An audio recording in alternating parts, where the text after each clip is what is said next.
Akira Toriyama. Yeah. Unfortunately, he passed away. Shocking news there. Creator of Dragon Ball. Dr. The Slump.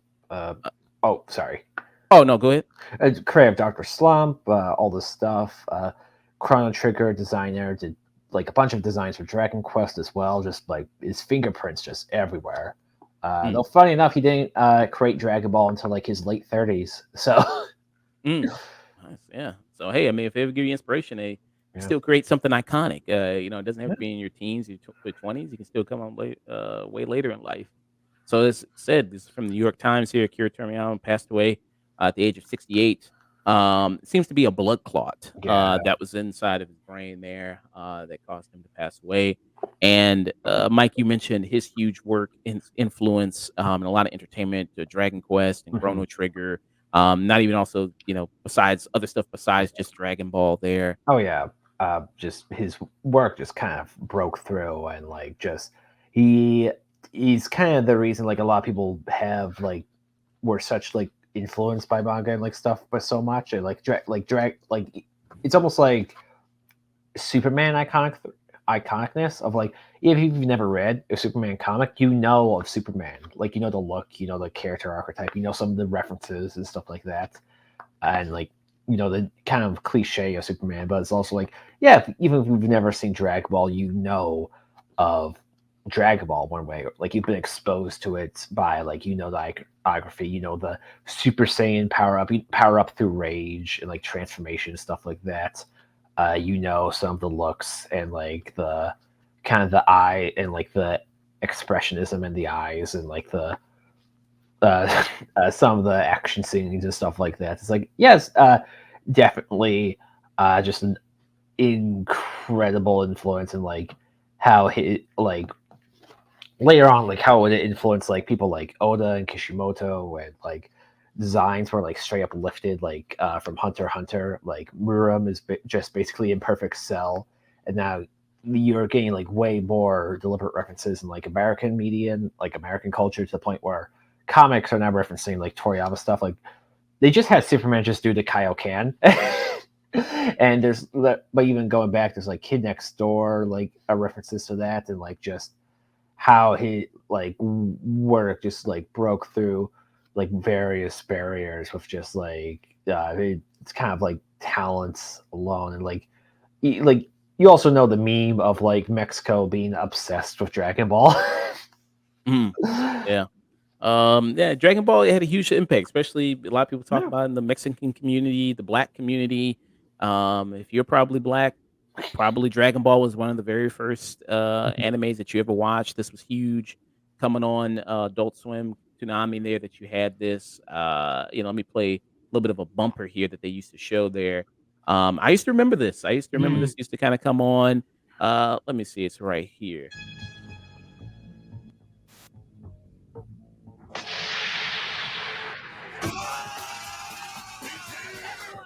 Everybody's screaming, everybody's Yeah. powering up. Yeah.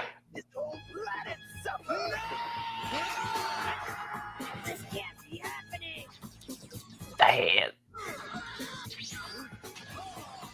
The constant use of certain sound effects. Yeah. The especially final form, the yeah. To this day, people argue over which dub was better, the Ocean dub or the Funimation dub. That conversation, and it's always pre end of Namek, because everyone colloquially kind of agrees. Yeah, the Ocean dub rushed it post Namek, and Funimation is better from then on. But interestingly enough, my exposure to Dragon Toriyama was not through Z, unlike a lot of American kids. It was actually through the original manga when I was like 5 or 6. I came across like a little Shenron figurine like in the beach. I'm like, Yeah.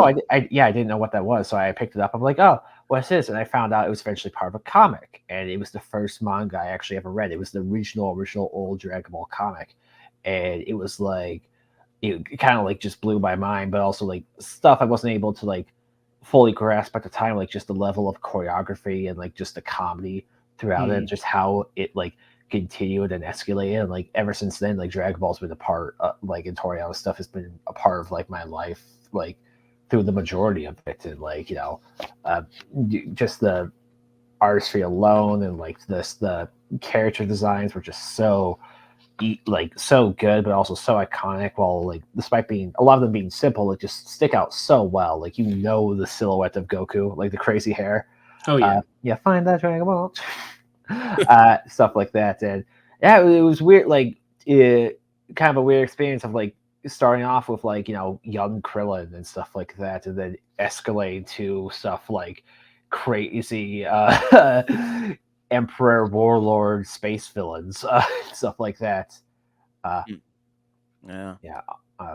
I still think the 23rd Budokai tournament might be the best tournaments in arc and like anime in general. With like there's so like little fat, it's just like such done to like pitch perfect execution. And yeah, that was just a big thing, but also like how just one of my favorite aspects of Dragon Ball, which I still reference, is just how much time passes in the universe. Of like, this is a problem, like it's been said 1,000 times, but like a comic, like a lot of action comics are kind of stuck in stasis, or they just like skip around. Like super, like if you did Marvel DC, it's your characters are mostly going to be kind of eternally young and stuff like that, and we'll just kind of keep on repeating the same arcs. And with stuff like other series, it's like, yeah, if it goes generations, it will probably skip, and then like the main character won't be the main character that much anymore, or stuff like that. It's like, no, in Dragon Ball, like by the time of Z, Goku's like an adult man, he has a kid, and then it keeps on going, and then like he keeps on getting older, his son gets older, and then his son has a kid, and romance and all this stuff. But like the fact that like Goku was like still part of the adventure, it was just such a cool thing. I think that's why people have like such a big connection to Dragon Ball, like even to this day. Like why it's just like, yeah, because the characters get older with you to a degree. That was what I saw. I've seen all the movies that got released in theaters in theater, and that was like my favorite part about superheroes. Just seeing like having Pan call Goku grandpa is kind of jarring. It's like, yeah, Goku's a grandfather. What's your memories of Dragon Ball there? Dusk. Yep. Yeah. Man, Dragon Ball was probably one of the first proper animes I remember that came through to the West. I think it spreads so much at this point that a lot of people, they say, "Oh yeah, I'm into an anime," and you kind of age yourself by going, "Oh, I remember catching that on Toonami, long bandwind," and I would get early Toonami, or even before even Toonami existed. I get maybe Speed Racer, maybe Sailor Moon, and then Dragon Ball Z, and I was like, "What is this?" And it kind of escalated from there. I've been a fan of OG Seinen and other anime shonen series since then, but Dragon Ball, especially Z, because honestly, Dragon Ball and Dragon Ball Z are basically two separate different universes and series. They're just used the same characters and different. Dragon Ball is much more mystical, much more supernatural, and Z is much more science fiction versus a proper shonen series, like even more shonen than I think Dragon Ball was, which had a lot of adventure, high adventure, and just different tones. But that one definitely was. I think someone described it best. They said, as a friend of mine, he said it was the anti shonen. It was, you didn't need to be into shonen to just be interested. It just was its own thing. It kind of broke a lot of rules. It was quite impressive. Honestly, as much as I really love the early anime, early Dragon Ball Z was so savage, so well drawn, and so very visceral. That whole Nappa. The whole Nappa fight, that whole area right there is still just plugged in my mind, from the dubbing to the characters to the soundtrack, to the point I still have a physical CD of Bruce Falcone's original Toonami soundtrack. if you can't, you can find that on YouTube. Find it out. It has some great gems. Even if it doesn't always fit from the original Japanese, it's still great. I have a lot of fond memories with just anime in general, but yeah, Dragon Ball Z was basically, I think, the West's golden goose, and it's hard to, especially with Akira Toriyama, it's hard to really. So honestly, it doesn't even feel real that he's gone. Yeah, with how genuinely young he was, and like you kind of forget just how big of a zeitgeist he had. Like he is famous in the way like someone like Robin Williams or like an ex-president is famous. Yeah, and like even China mourned Toriyama's passing. And like that's another thing. Like Toriyama was like huge in places that usually like a lot of Japanese artists like wouldn't be that big in. Yeah, he is legitimately internationally known. Dragon Ball Z, which Dragon Ball was a fun play, its own thing on top of Journey to the West, which was a famous Chinese story. So that got a lot of people interested in its own interpretation. And then that bled to the West. And I guess what I was trying to say before is a lot of people don't just, anime is so prevalent now, it's hard to imagine how crazy that was. Going into a shop and seeing a VHS of Dragon Ball, you got so excited. You're like, they got the world's strongest? Yeah, that's like all the action iconography. Like it didn't create the stuff like the Ki Plus, but did like there is the Kamehameha is like a complete unique thing to itself that became just huge. And like even if like some people who approach it now are like it's like I've kind of seen this a lot. It's like he's kind of popularized that trope. And there is a YouTuber I watch. She's a book YouTuber. She did One Piece reviews, but like and did like older Brandon Sanderson and stuff. But like she started to do like reread Dragon Ball because she like knew it was an influence on Oda, and despite being so different, she's like it's so bizarre because the characterization is so strong, and there's like such an emphasis on action. But like the emphasis on action and like how it's interdrawn with the characters is just so well done, as well as the choreography being like potentially the best ever in not just manga but just like comics in general. Of just like the Toriyama's mastery of motion and comedy like mixed together was just like it's like watching like a bunch of like Jackie Chan fights just on the page, but like somehow moving. There are many moments in the manga you can just kind of like in the Berserk manga where you could open to a double panel and you could just hang it on your wall right there. Just so, especially the tournament arcs. All the tournament arcs were just so well done. The first tournament, like it did also. It's very Dragon Ball's a lot more tongue in cheek than people give it credit for. Like how there's the whole like quick. Faster than the eye fight between Krillin and Master Roshi. They're like, and then Krillin falls down, but they're like, hey, can you guys redo that in slow motion so we can see what happened? But the whole fight's like, oh yeah, Krillin accidentally spat on me, and like I smelled his armpit in that moment. Like there's a lot more. There's a lot of comedy than you would expect, and that Krillin doesn't have a nose, so he's able to fight against the stinky guy. That's literally at one point one of the earlier tournaments. It's people just faint from how weak he is. And it's a Krillin, you don't have a nose. He's like, oh yeah, you're right. And originally Toriyama retired in like early 2000s/1999 because of all mangakas, like his body just got destroyed from drawing so much, especially with how much detail he had to draw. He's like, I'm done, I'm good. And he like other people make GT. He's like, yeah, I'm fine with GT. And he did some sketches actually, some designs for the character. And but then Dragon Ball Evolution was being made, and people asked for like Toriyama's blessing. He's like, yeah, go ahead, make it. I don't care if someone makes a live action Dragon Ball.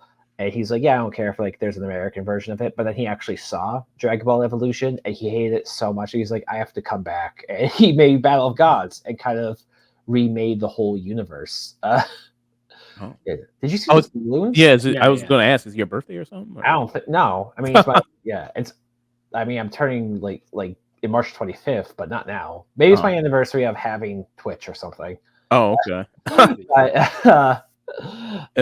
It was such like a like he just like he came back and like kind of gave the series like a kickstart with Dragon Ball Super, and like then there was the Super Anime, which very hit or miss. But then he wrote the script for the Broly movie, and I saw the premiere of that movie, and it was such a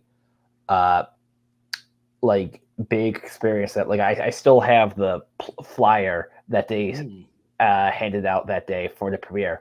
Packed theater. It was just like an amazing, fun experience, and just the way he came back and kind of like he did do the design for Broly in the original movie, but now he's actually writing the character, and like he made him a much more sympathetic, kind character, and just like a really just fun, good movie. And then he came back a few years later to help do the superhero movie, which was it starred Piccolo, who's his favorite character and my favorite character too. And it's like, yeah, he doesn't get a ton of time to talk, so I wanted to make him the star of this movie. And while the studio did push to add Gohan, it's still Piccolo's movie for the most part. And and this is so you have the official statement here. That's from the Bird Studio right here. It says, "We are deeply saddened to inform you that the manga creator Akira Toryama passed away on March 1st due to acute subdermal hematoma. He was 68 bleeding. Yeah. It's our deep regret that he still had several works in the middle of creation with great enthusiasm. Also, he would have many more things to achieve. However, he has left many manga titles and works of art to this world, thanks to the support of so many people around the world who has been able to continue his creative activities for over 45 years. We hope that Akira Toriyama's unique world of creation continues to be loved by everyone for a long time to come.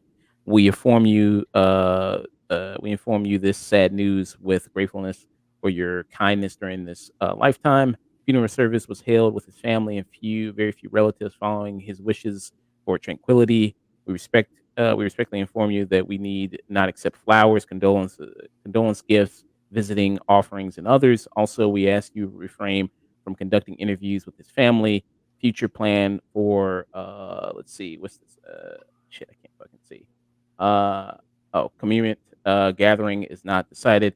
We will let you know when it's confirmed. We deeply thank you for your understanding and support as always.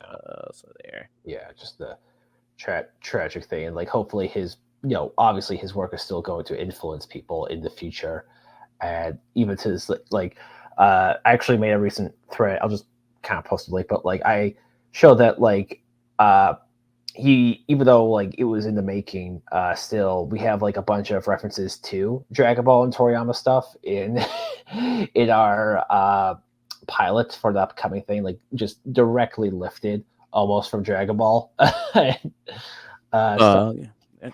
Stuff like that. Like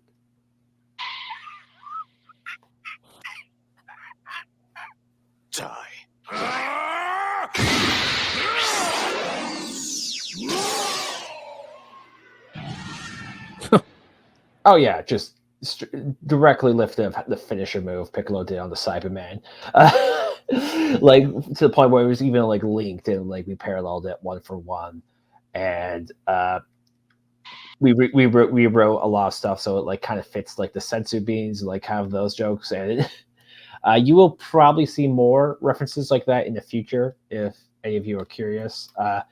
But yeah, just like, and now we're kind of, it's just kind of, it's a thing that's like still kind of hard to grasp, of like just like you kind of, it's kind of like losing like one of the iconographies of just like literature and like comics in general.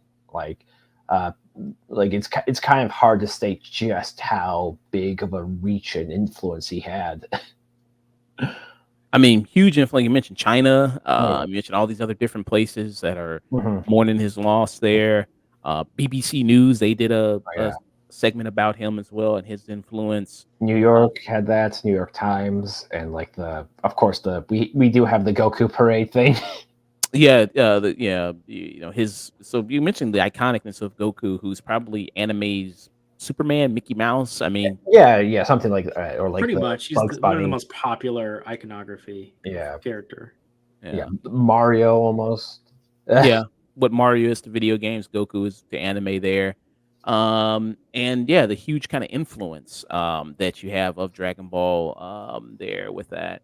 And you mentioned like One Piece. Oh Oda is yeah. kind of like the next kind of Mhm. journey. Like I think Luffy's starting to Oh become no. probably as Yeah. big as Th- Goku is. Yeah. There was an interview between Toriyama and Oda, and Oda's a huge fanboy of Dragon Ball, and basically there was one interview where you kind of see Toriyama's age, and Oda was bringing up all the stuff from the OG Dragon Ball about like stuff like Mercenary Tao and like a lot of the one-off characters and stuff like that. And Toriyama's response was, "I guess I drew that." Like, Yeah, so I just he drew so much crazy shit because the manga premiered in what 1984. Yeah, mhm. he's been doing it for a while. At the end of the original Dragon Ball manga, he was so very thankful for it to be over because he's like, I'm getting tired of drawing Goku in fighting poses, Mhm. and it's Mm. so intricately in my schedule. The reason why I even called it Dragon Ball Z was like, okay, The end. this is the end. I'm not doing anything after this. No more Dragon Ball. Mhm. Yeah. Yeah. So you have a lot of people who've taken up that torch. Characters, yeah, like I said, Luffy is pretty much becoming as big as I think Goku is. Mhm. Maybe give it more time, and he's Yeah, going to I be mean, there. yeah, One Piece has its own like iconography, and it's like it is huge. Like One Piece is like the second. If you were to like maybe One Piece, Astro Boy, and like Dragon Ball are like the big like.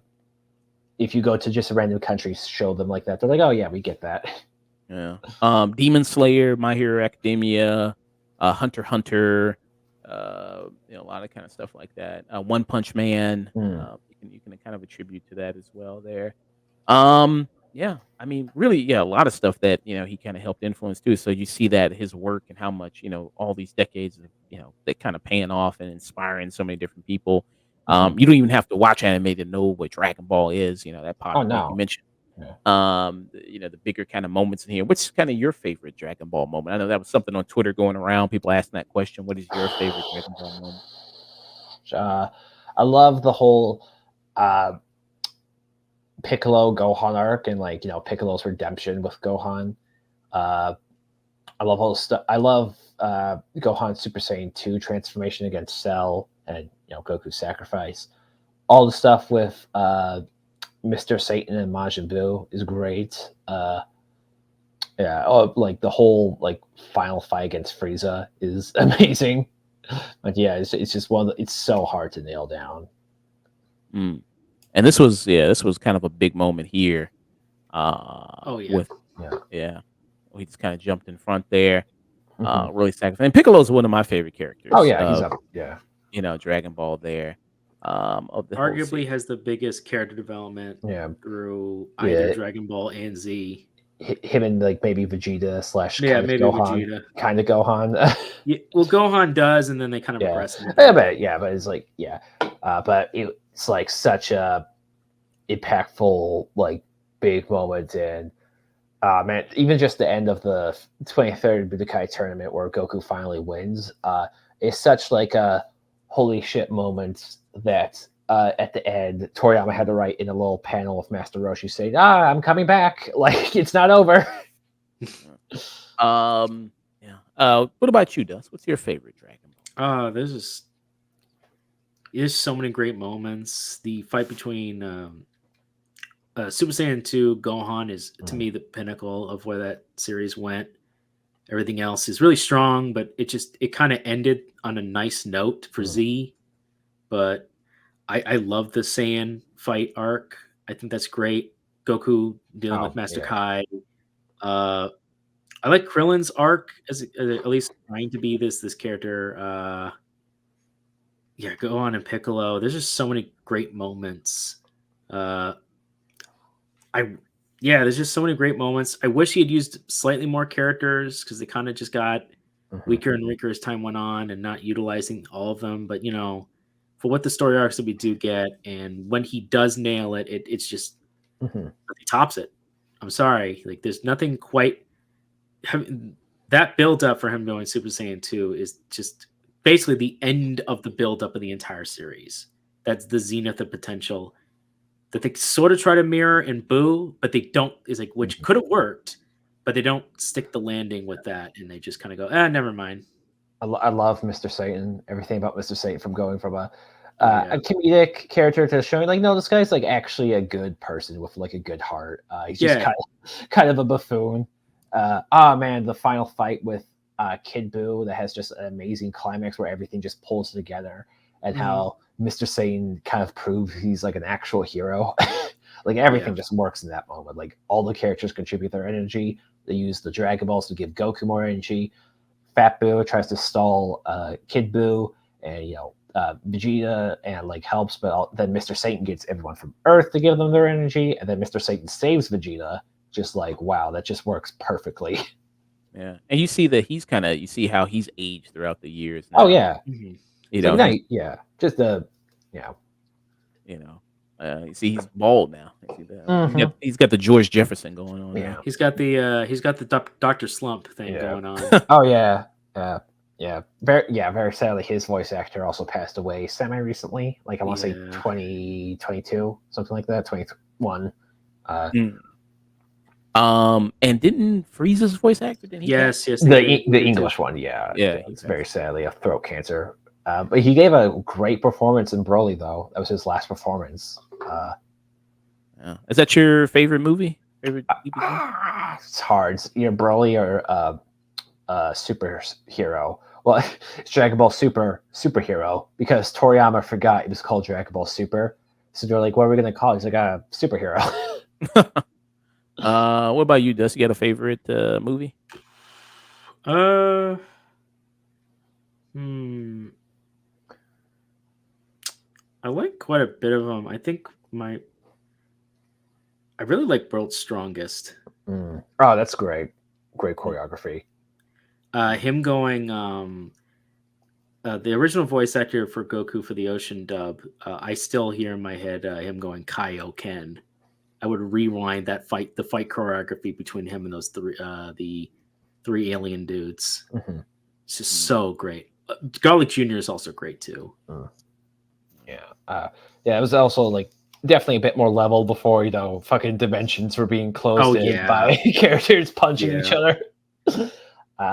It's also why I like the superhero movie so much, because for the most part it's a pretty grounded story. Like even the villains, like the main antagonists, aren't really that bad. It's just kind of different, and like the way it's able to.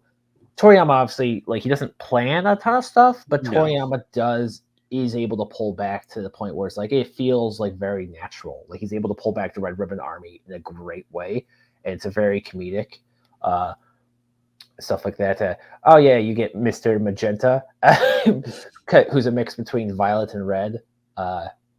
We see Piccolo in his house.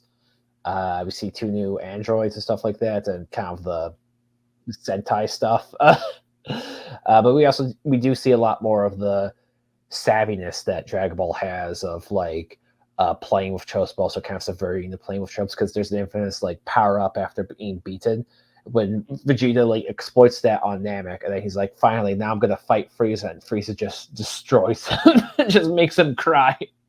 If I had to pick, let's see, favorite DBZ Dragon Ball movie here, with the history of Trunks, that would count, right? Oh yeah, that's great. Yeah, it's technically counts. Yeah, so I would pick that one there. Very depressing.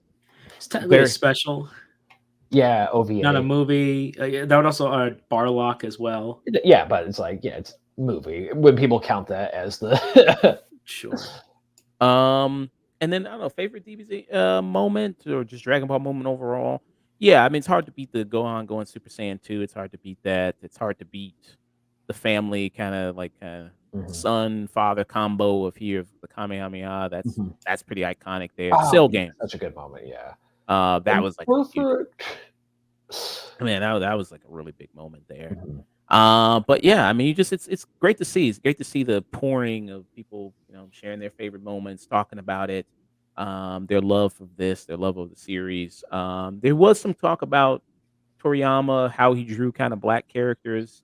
That was kind of there. I don't know, maybe Commander Black, but it's like, it was like the 80s in Japan. It would be different if it was like an American artist.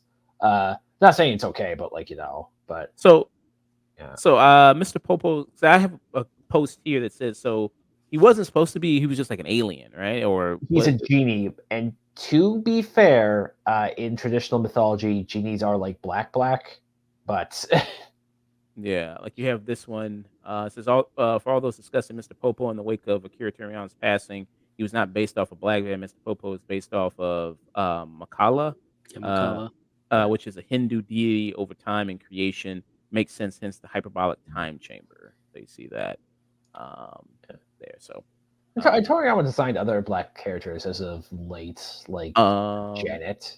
yeah, I think I had a post like that saved. Let me see. But yeah, they did show that he did do other kind of black Mhm. characters there. That he did a good job. You mentioned Janet from that was from the Dragon Ball Super Yeah, superhero movie.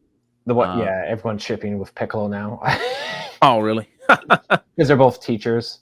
Uh, Oh, okay. I was going to say because they both black. uh, Uh, there is also uh, a racer and sharpener or something like that in the manga now, who's like Goten's schoolmate. Oh, you mean eraser and pencil? Pencil, yeah, jeez, these yeah. names, No, boy. Oh, he yeah. just he Love the names. Uh, And now Totaro's kind of taking over a bit. I would assume he was kind of like over the Toriyama's, manga, yeah, right? and apprentice. Yeah. these are the characters, right? So this is Mhm. Janet, and then this is No, neither of those are Janet. That's a rate the racer something. Okay. Janet's like a teacher. She's older. She's like taller. Kind of a Um, similar design. yeah, Uh, I think I've seen it. Let me see. Let me pull up a picture. Yeah, because I remember her in Purple. superhero. Yeah. Uh, Let me see here. Let me get Janet right there. So you said so. What happens? Like the successor? What's going to happen? You think? I assume Tortaro probably has notes because he worked very closely with Tori. I was like working with him the whole time because like now, uh, Toriyama was at an age where he just couldn't like draw that much manga anymore because of how like old and just his wrist and stuff like that. So Toru did draw like the actual like manga, while Toriyama mostly did designs and like.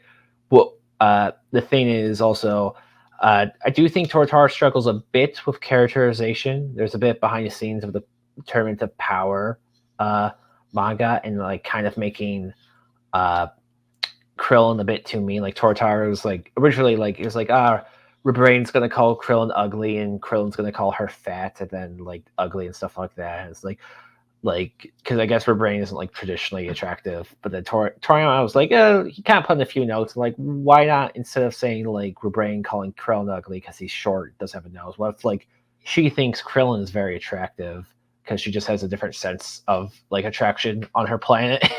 And like thinks like someone like Android 18 is ugly, who's like the very conventionally attractive blonde woman. Mm. Nice. Yeah, and that's one of the better relationships. Actually, the Oh yeah, show's Dragon Ball has a pretty good sense of relationships. yeah. And Vegeta Bulma, I think, is a very good relationship. Gohan Videl. Yeah, go on Videl there, who Videl, whose father is Mr. Satan there. So yeah. Satan.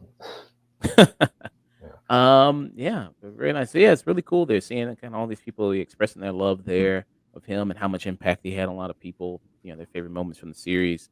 And like you said, like the kind of the note there said, he does have several projects in the works there. I know that Dragon Ball, what's called Yama, Yes, Dragon Ball Daima, which is Daima there. the characters get turned back into a young age. Yeah, Kind of which GT style. A bit, yeah. Granted, also like in the same defense of Broly, like Broly was kind of made fun of for years because it's just kind of big, brute, dumb guy. And Toriyama kind of rewrote the character to be a much more sympathetic, kind, and cool character than he actually was. So like Daima might be just a better version of GT, and like it's also, I do like all the weird like interdimensional stuff, but sometimes it's a bit nicer to go back to like, okay, characters can't throw a moon at each other to fix the fight, or like no one's gonna blow up a planet with their finger in this. I kind of I have some nostalgia for this Goku, like riding the Nimbus cloud with Oh the little yeah, staff, and it would extend and things like that. And this is coming out fall 2024 of this year. And this is kind of one of the few last things he did. He also has like what's called Sandland. That's Yeah, also Sandland was an older. it's It was very like fun. it's like 6-volume manga series he did. With it's got a little devil boy is like kind of a post-apocalyptic world. Yeah, I think it was literally named after one of the demons. I think Yeah. it's like Bethezel or Bezel. Very, very comedic, and he also did the side manga, which is it exists in the Dragon Ball universe, and he does make a few cameos of Jocko, the patrolman, which is a very fun one-off, like very mini series where it's technically a prequel, but it's just kind of the adventures of a weird spaceman on Earth. Yeah. So there's a video game and a series coming out for Beelzebub. Mhm. That's the name. The devil Beelzebub. Oh yeah, So and this is the series trailer. This is coming on Hulu. yeah. And it's kind of the teaser there for it. Let's see when it's coming out. Is it also coming out? Spring 2024. So this is also coming out this year too. Yeah. It's honestly crazy considering how long. Like, I think Sandland was written in like 88, 89, and now it's finally getting an adaptation. Yeah, it's still he does reuse a few designs though, which I actually quite like. He uses a lot of redesigns. Oh yeah, but there's like especially the old man, like that's like just like his kind of signature old man look. But yeah, he also did like a bunch of designs for Chrono Trigger, and Chrono's kind of like a fusion between Goku and Trunks. But there's also like I love just the way his attention to detail with like a lot of his mecha characters and robots and machinery. It's just kind of amazing. And I do remember there was a behind the scenes I got to look at with the Cell Saga, and everyone talked about like all the animators were like, yeah, this was a miserable thing to work on because despite being a very minimalistic guy, all of Cell's designs are like super complicated. Like he's just covered in black spots the whole time. So all the animators had to like for each frame had to go, and this was before the era where you could just like basically click and drag a pattern onto someone. Or if they were using like Blender, they could 2D they could 2D hand draw everything, still keep it on a 2D frame, but now everything was modeled, so everything was in the right 3D space. I did hear a theory of like maybe that's why they had Dragon Ball Superhero be a 3D movie because of all the like designs, but I'm not entirely sure on that. But any final, like, I know it's basically Dragon Ball's been everything. It's been everywhere. Video games, shows, movies. Got a favorite video game there, Dragon Ball? Budokai Tenkaichi. Budokai. Yeah. What about you? I mean, that's great. No, I'm old school. I also have really fond memories of playing the Game Boy Advance games where you got to play as different playable characters through the Boo Saga and a couple other 2 games. But I think one of the best ones right now until Tenkaichi, the new Tenkaichi comes out, is probably Z Fighters. Z Fighters is really good. Yeah. And they're doing a sequel to Tenkaichi or a sequel to Budokai? Kind of like a remake, I think. Yeah, they're doing like a 4th. Yeah, it's like a remix. That's like 4th entry in it. It's like sparkling, if I recall. It's its own thing. Though even Xenoverse is also pretty good too. Oh yeah, but also like even like just how big Dragon Ball is that people still go back to Tenkaichi and just keep on adding like extra mods and extra characters. Yes, they do. Like they just keep adding more characters. So the game was like, fuck it, we'll do it ourselves. Yes, they really do. So yeah, this was Sparking Zero here. I have there. Yeah, much improved style there graphically. I saw this at I think it was a State of Play or something like that. Very recently. I remember, the trailer for itself was actually the VHS of the old gameplay being played. Tenkaichi 3, I think. Yeah, it's like we know you guys love this, so just you wait. And this 3 was huge. Yeah, Budokai Tenkaichi 3, like each one progressively got better and better.